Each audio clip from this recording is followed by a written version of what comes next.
രാജ്യത്ത് ആഞ്ഞുവീശുന്ന മോദി തരംഗത്തിൽ സർപ്രൈസ് ഫലങ്ങൾ നേടി ദക്ഷിണേന്ത്യ പിടിക്കാൻ ബി.ജെ.പി. ഇറങ്ങിക്കഴിഞ്ഞു.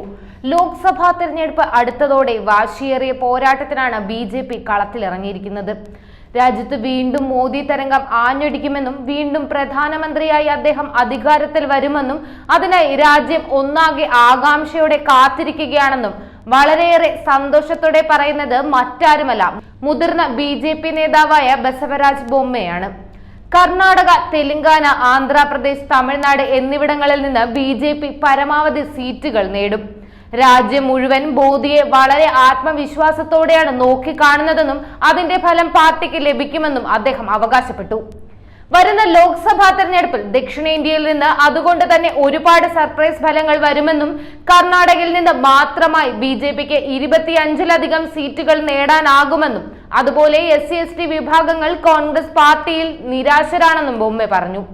അതേസമയം സംസ്ഥാന തെരഞ്ഞെടുപ്പിൽ പരാജയപ്പെട്ടതിന്റെ ക്ഷീണം മറികടക്കാൻ ലോക്സഭാ തെരഞ്ഞെടുപ്പിൽ കർണാടകയിൽ വലിയ വിജയത്തിനാണ് ബി.ജെ.പി. ശ്രമിക്കുന്നത്. സ്ഥാനാർത്ഥിയായി മുൻ മന്ത്രിമാരടക്കമുള്ള പ്രമുഖരെ തന്നെ രംഗത്തിറക്കിയേക്കും. കഴിഞ്ഞ തവണത്തതിൽ നിന്നും വ്യത്യസ്തമായി JDS ഇത്തവണ NDAയുടെ ഭാഗമാണ്. അവരുമായുള്ള സീറ്റ് ചർച്ചകളും നടന്നു വരികയാണ്.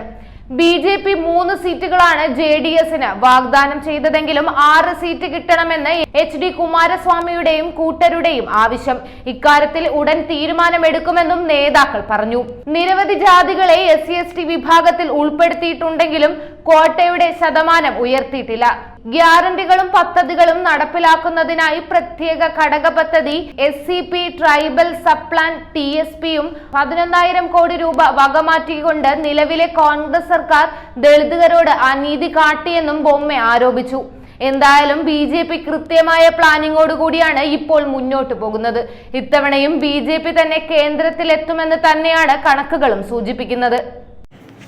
കൂടുതൽ വാർത്തകൾ അറിയുവാനായി ഈ ചാനൽ സബ്സ്ക്രൈബ് ചെയ്ത് ഫോളോ ചെയ്യുക.